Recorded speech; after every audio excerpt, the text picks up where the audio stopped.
Já começamos com informações do Rio de Janeiro, quase 3 dias depois daquele temporal que matou 12 pessoas. O Rio e a Baixada Fluminense ainda têm bairros alagados. Muitos moradores não têm para onde ir e se somam aos desabrigados e desalojados pela chuva do fim de semana. Hoje, uma comitiva do governo federal vai viajar ao estado para avaliar a situação nas cidades mais atingidas. Os ministros vão se reunir com o governador Cláudio Castro e com os prefeitos dos municípios afetados. Desde o último sábado, o Corpo de Bombeiros do Rio atendeu mais de 260 chamados ligados às chuvas. Mais uma vez, a gente estabelece contato com Mário Dias Ferreira, falando ao vivo direto do Rio, trazendo as atualizações. Infelizmente, né, Mário? De ontem, da nossa conversa, o número subiu, são 12 mortos por causa da chuva. Bom dia, Carla, Megali, a todos. E 2 desaparecidos, de acordo com números oficiais do Corpo de Bombeiros, mas essa estatística, infelizmente, pode até aumentar, porque algumas famílias já procuraram, inclusive a Polícia Civil, como a de um frentista que não voltou para casa desde que trabalhava no sábado em Marechal Hermes, que é uma das áreas também afetadas. Então, por enquanto, os números dão conta de 2 desaparecidos, um homem e uma mulher, aquela que estava com o marido, uma cabeleireira, num carro que foi arrastado no Rio Botas, em Belfor Roxo. As procuras continuam, mas também pessoas fazendo buscas independentes, como essa família de um frentista em hospitais e unidades públicas da região. Falamos agora há pouco, você destacou também de apoio federal, mas também uma ajuda à Central Única das Favelas e a Band se juntando em parceria para arrecadar doações às vítimas na campanha SOS Chuvas Rio de Janeiro, que podem ser doados alimentos, roupas, produtos de higiene, água. Distribuição vai ser realizada pela CUFA, itens podem ser entregues na sede da entidade em Madureira, mas quem não tiver essa possibilidade, tem um Pix que tem a chave soschuvasrj@cufa.org.br. Vou repetir, soschuvasrj@cufa.org.br. Esse dinheiro vai ser todo revertido para a compra de itens a serem doados às pessoas que estão passando por dificuldades, principalmente na Zona Norte e Baixada Fluminense. O repórter Pedro Dobal tem as atualizações de mais um dia. A gente tem, principalmente na Baixada Fluminense, Duque de Caxias, muitas regiões ainda debaixo d'água e a população pedindo socorro. Dobal, bom dia.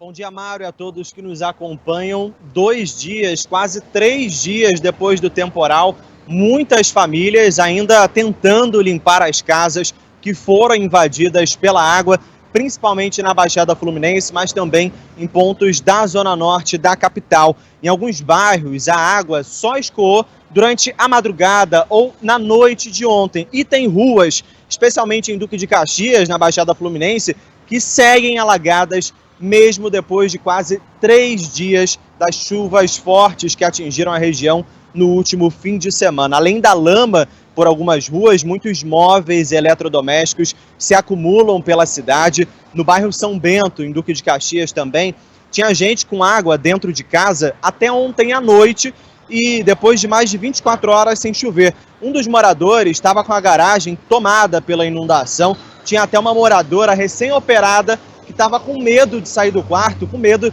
de desenvolver algum tipo de complicação por conta do contato com essa água suja. A gente tem a palavra desses moradores.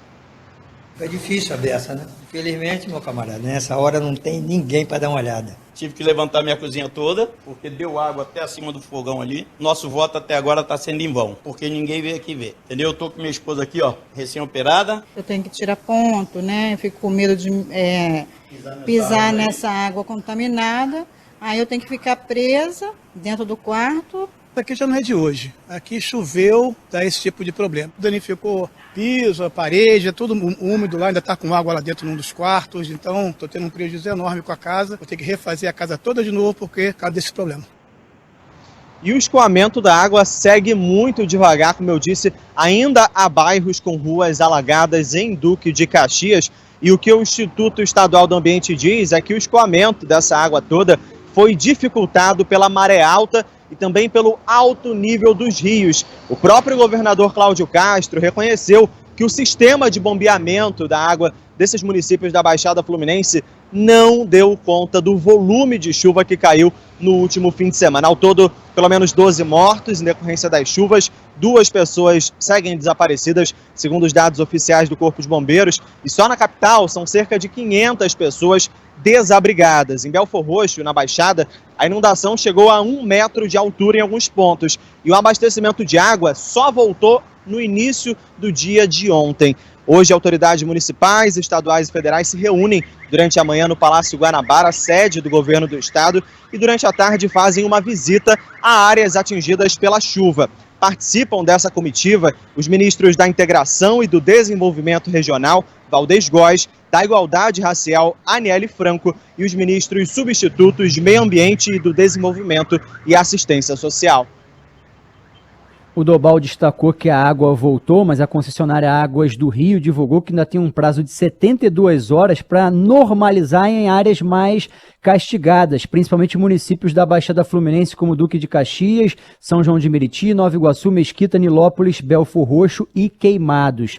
Esses são alguns que podem demorar um pouco mais, algumas residências ainda não receberam a água completamente. Eu queria destacar também, rapidamente com vocês, porque ontem, em entrevista aqui na Band News FM Rio, o comandante-geral do Corpo de Bombeiros, secretário estadual de Defesa Civil, Leandro Monteiro, ao ser questionado por Rodolfo Schneider, Vinícius Donola e Agatha Meirelles aqui com relação à chuva, ele disse que não é que foi uma chuva que eles foram pegos de surpresa, mas destacou que 3 unidades, 3 quartéis do Corpo de Bombeiros ficaram alagados e ficou muito surpreso com a situação da Avenida Brasil, que ficou alagada no trecho de Irajá da Zona Norte durante toda a madrugada de sábado para domingo, só foi liberada por volta de 11 horas da manhã, e o prefeito Eduardo Paes, questionado se a obra que está sendo realizada na principal via expressa do Rio de Janeiro teria contribuído, ele descartou essa possibilidade, mas claro que foi uma chuva muito forte, não tão atípica assim no Rio de Janeiro, mas que causou um baita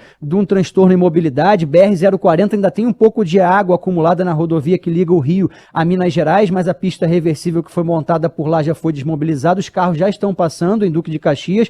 O sol chegou aqui no Rio de Janeiro, hoje máxima de 39, sem previsão de chuva aqui na capital, ainda tem possibilidade em pancadas isoladas, mas realmente com esse tempo agora ajudando, a expectativa que melhore a situação, principalmente na área da Baixada Fluminense, em Caxias, onde ainda há pontos alagados. Obrigada, Mário. O Mário citou aqui a possibilidade de se fazer doações, né, para essas pessoas. Vou pedir pro Mário ficar na linha, tá? Fica na linha, Mário. Pra ele ainda. Isso. E aí eu queria reforçar aqui as informações para fazer essas doações, porque a Band apoia a CUFA, a Central Única das Favelas, para ajudar justamente essas famílias do Rio. É uma organização, uma entidade que sempre está de prontidão para ajudar as pessoas. Isso já aconteceu, né, no sul do país. Aliás, daqui a pouco a gente vai falar sobre o sul, porque há muita atenção hoje voltada ao sul por causa da possibilidade de chuva e vento muito forte, então já já a gente fala sobre isso. Mas para passar aqui as informações para fazer doação, tem um Pix que é com base no e-mail. O e-mail da CUFA, e muita atenção ao digitar esse e-mail para não cair, porque sempre tem os espertinhos que criam ali e-mails parecidos para confundir as pessoas. Então o e-mail para se fazer Pix, para as doações, para as pessoas agora do Rio de Janeiro que estão sofrendo com a chuva, né, da Baixada Fluminense, é o seguinte: soschuvasrj@cufa.org.br. soschuvasrj@cufa.org.br. Essa informação. Eu tô passando aqui, Mário, pelo G1, e o G1 trouxe um relato que foi compilado. Na verdade, é uma compilação, uma coletânea de relatos literários sobre as chuvas no Rio de Janeiro, que foi reunida pela historiadora Andréa Casanova Maia, num artigo publicado na revista da Fundação Casa, de Rui Barbosa, e que mostra que as chuvas no Rio de Janeiro são um problema tão antigo quanto o próprio Brasil. Talvez seja o problema mais antigo do Brasil, porque 10 anos depois da fundação da cidade de São Sebastião do Rio de Janeiro, que mais tarde seria apenas o Rio de Janeiro, em 1575, o padre José de Anchieta escreveu uma carta para um outro jesuíta contando sobre o quanto ele estava impressionado com a força das chuvas em terras cariocas. Choveu tanto que se encheu e rebentaram as fontes. Esse caso foi alvo, inclusive, de um inquérito determinado por Dom João VI, tá? Estamos falando aqui de livros de história. Machado de Assis já também escreveu sobre as chuvas no Rio de Janeiro no fim do século XIX. Não esperes ouvir de mim, senão que foi e vai querendo ser o maior de todos os dilúvios. Enfim, a literatura é vasta. Sem falar em Tom Jobim, que quando escreve que são as águas de março fechando o verão, está associando diretamente o verão no Rio de Janeiro às chuvas, né? As águas de março são as últimas chuvas da temporada delas. Então todo mundo sabe o que vai acontecer. E o governador estava de férias, estava passando as férias na Disney, no mês que talvez seja o mais importante, o mais delicado e o que merece maior atenção na cidade do Rio de Janeiro e no estado do Rio de Janeiro. Teve que voltar às pressas. Como é que isso repercutiu por aí, Mário?